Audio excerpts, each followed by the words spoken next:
brought to you by Hire. Let's do this. Fill it up.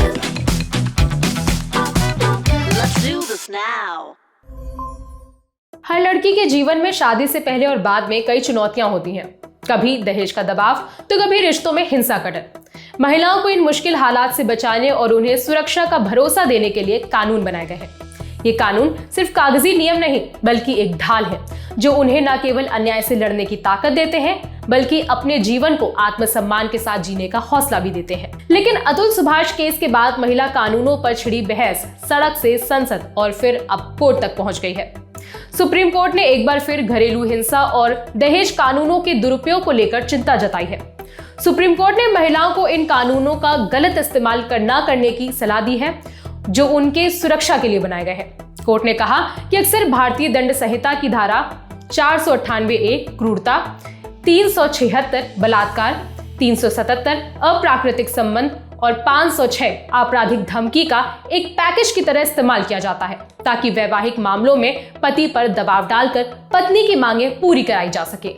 अदालत ने ये बात संविधान के अनुच्छेद 142 के तहत अपनी शक्तियों का इस्तेमाल करते हुए एक ऐसे जोड़े की शादी को खत्म करते हुए कही जो केवल 3 से 4 महीने साथ रहने के बाद अलग हो गए थे। महिला ने अपने अमेरिकी नागरिक पति के खिलाफ बलात्कार का मामला दर्ज कराया जिसके कारण उसे गिरफ्तार किया गया और लगभग 1 महीने तक हिरासत में रखा गया। इंडियन एक्सप्रेस की रिपोर्ट के मुताबिक जस्टिस नागरत्ना ने अपने फैसले में कहा कि ये दिलचस्प है कि बलात्कार की FIR उसी दिन दर्ज की गई जिस दिन महिला को फैमिली कोर्ट में अपने पति द्वारा दाखिल तलाक के मामले में पेश होना था। कोर्ट ने कहा कि पत्नी ने अपनी शादी को लेकर विरोधाभासी बयान दिए हैं।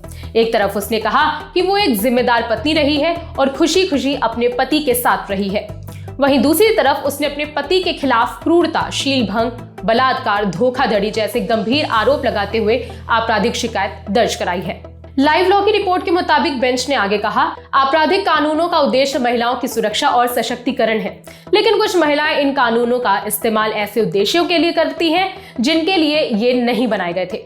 हाल के समय में वैवाहिक विवादों में अक्सर IPC की धारा 498A, 376, 377 और 506 का संयुक्त रूप से इस्तेमाल किया जाना एक आम प्रथा बन गया है जिसकी इस अदालत ने कई बार निंदा की है। पीठ ने आगे कहा कि कुछ मामलों में पत्नी और उसका परिवार इन गंभीर अपराधों की शिकायतों का इस्तेमाल पति और उसके परिवार से अपनी मांगों को मनवाने के लिए करते हैं जो अक्सर आर्थिक होती है। कभी कभी ये गुस्से में किया जाता है तो कभी कभी ये एक सुनियोजित रणनीति होती है। कोर्ट ने यह भी कहा कि अन्य पक्षों और हितधारकों की भागीदारी स्थिति को और खराब कर देती है क्योंकि वो महिलाओं को ऐसी चालाक रणनीतियां अपनाने के लिए प्रेरित करते हैं जो उनके छिपे हुए उद्देश्यों को पूरा करने के लिए होती है। कई बार पुलिस जल्दबाजी में पति और उसके रिश्तेदारों, यहाँ तक कि बुजुर्ग माता पिता और बिस्तर पर पड़े दादा दादी को भी गिरफ्तार कर लेती है। इसके अलावा निचली अदालतें जमानत देने से इनकार कर देती हैं। फिलहाल इस खबर में इतना ही। इस मामले में आपकी क्या राय है हमें जरूर बताइए। आपके लिए खबर को लिखा है हमारे साथी आसिफ असरार ने। मेरा नाम है विभावरी। देखते रहिए दी ललन टॉप। शुक्रिया।